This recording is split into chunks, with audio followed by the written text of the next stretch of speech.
Grabe ang init mga ka-vlogs, oh. Grabe, 35 degrees. Ayan, oh. Sa ano natin nakalagay sa dashboard. Init. Pero ano na to, enjoy natin kasi ano lang to, sandali lang. Ayan, oh. Hindi perfecto ang weather dito sa North BC sa Canada, at lalong hindi rin perfecto ang mga tao rito. Ayan. May hugot.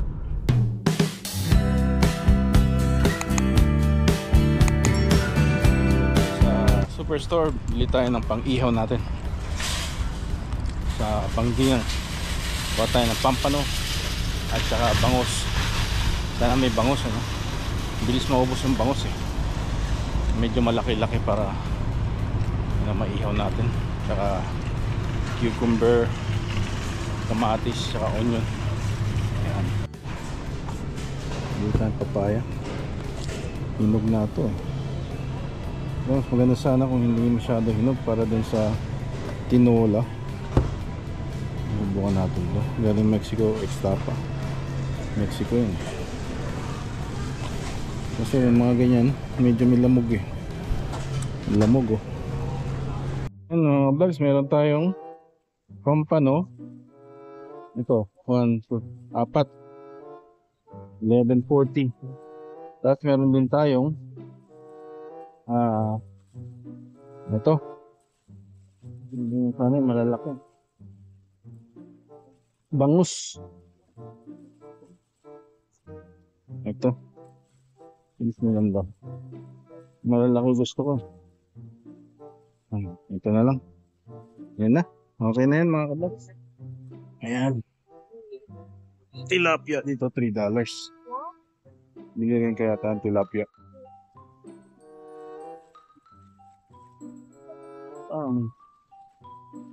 Maliit ko.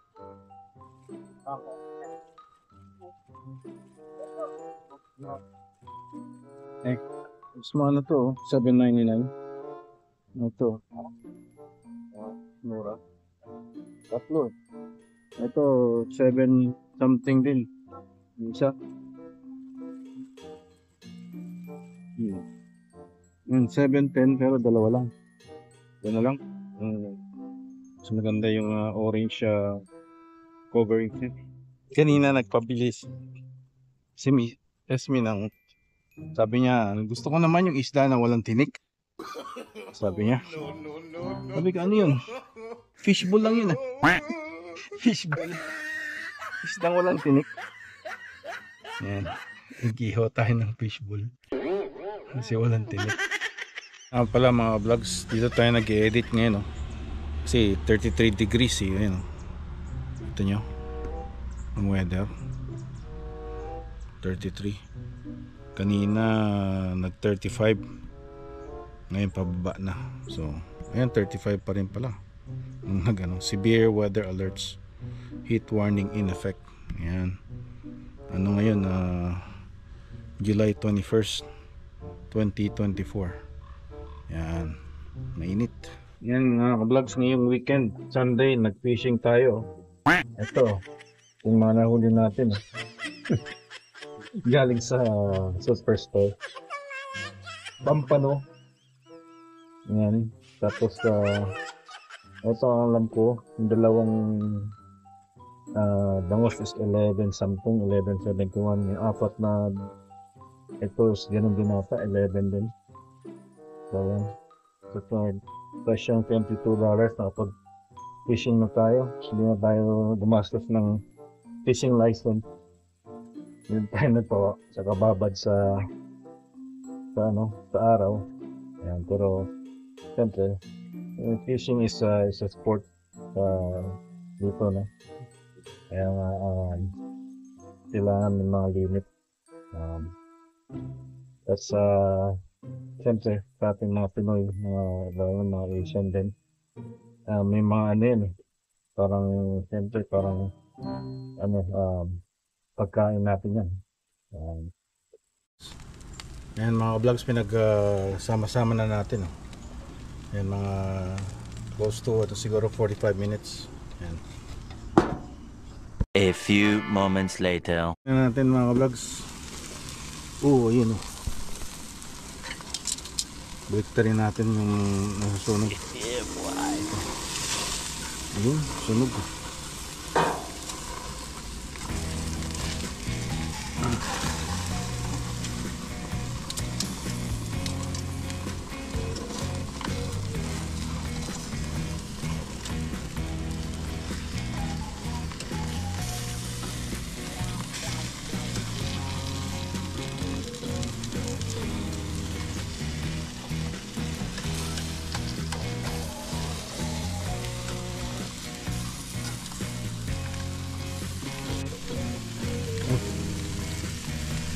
Buto na natin, no? Asin. Ayaw ng mga religious kasi it's a sin. So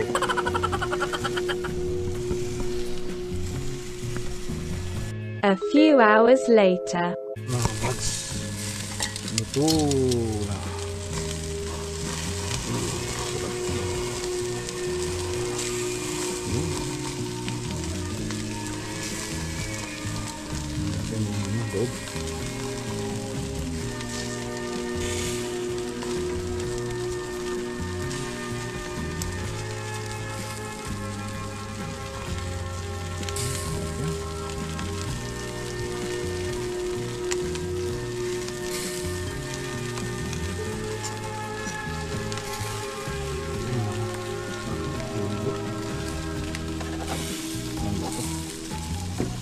Durog.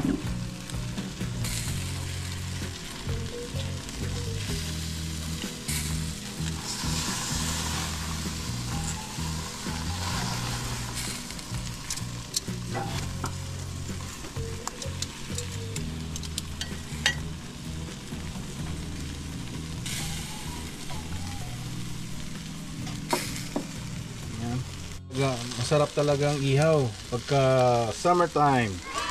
Lalo na ngayon mainit. Ayan, vlogs na kahubad lang tayo habang nag-iihaw. Shout out.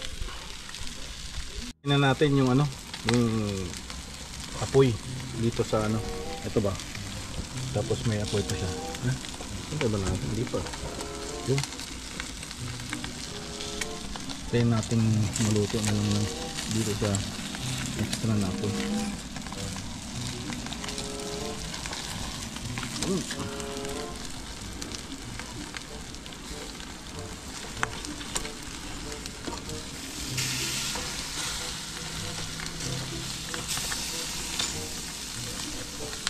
Sarap yan,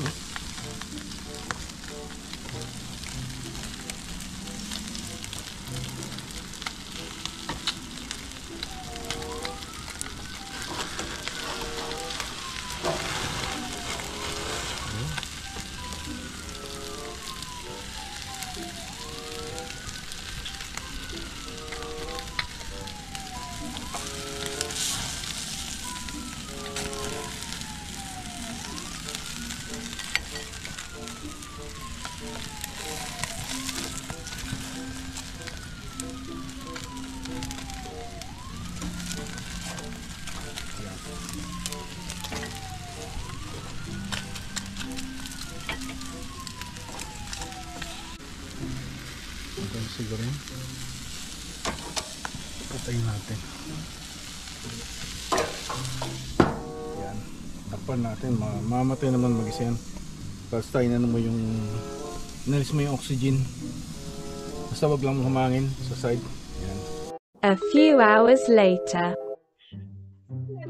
Yung mga perpetual disqualification from the whole.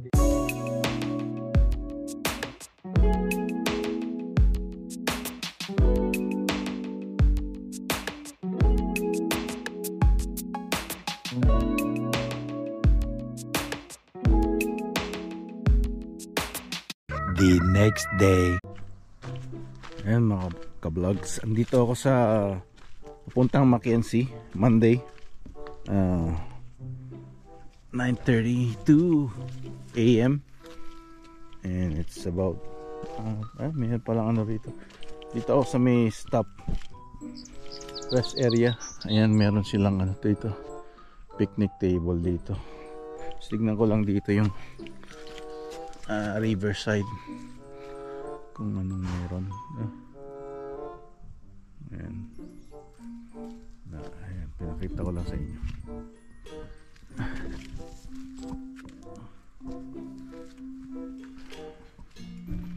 Pagka may kainan pa rito. Ayan.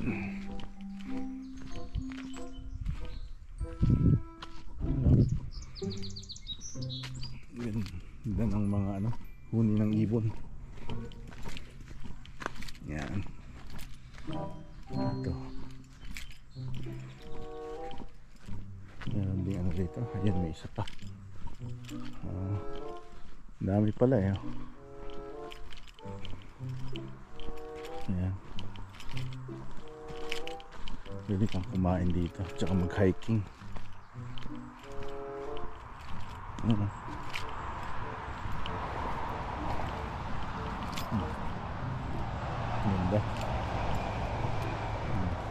Okay.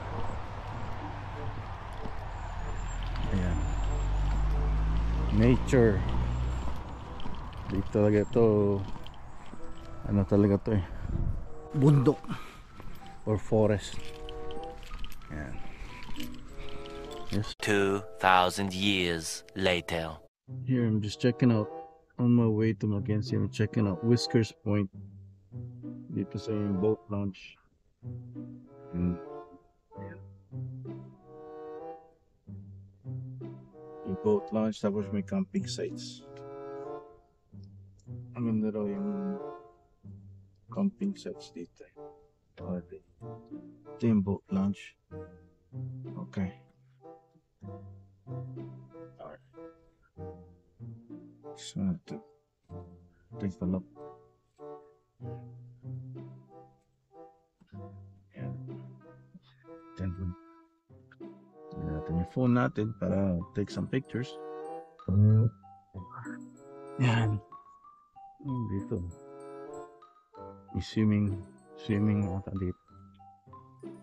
Oh, okay. Boating hazard. McLeod Lake. McLeod Lake pala to.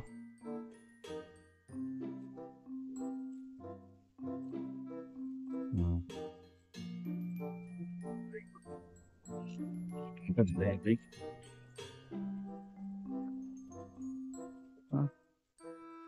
Ayos pala rito. Tapos kakamping ata. Banda rito. A few hours later. Sa Mackenzie mga ka-vlogs, yung world's largest tree crusher. Ayan o, laki o. Ayan tayo. Yan, 6 foot tall tayo eh. Tapos ito yung ano niya dito from the ground. Tapos yun yung mga ano niya pure metal. Ginamit nila to ng ginawa ata yung Williston Lake. Pinatag nila yung side para gawing ano ba, beach, at tinanggal yung mga tree imbis na isa-isa.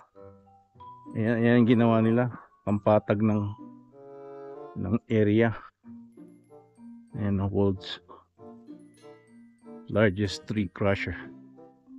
Ayan, ang ganda. I mean, at that time na umaandar to. Paano kaya nila? Siguro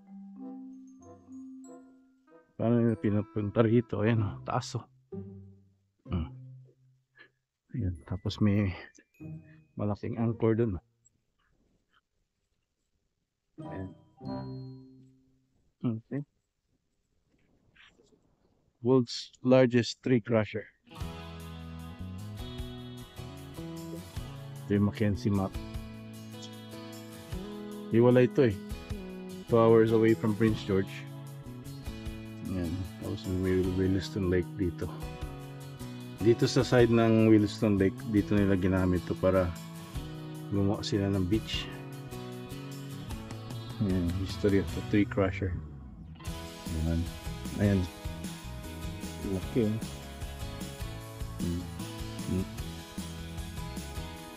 Mackenzie. So 171.9 dito yung gas. Dun sa Prince George 167.9. Yan.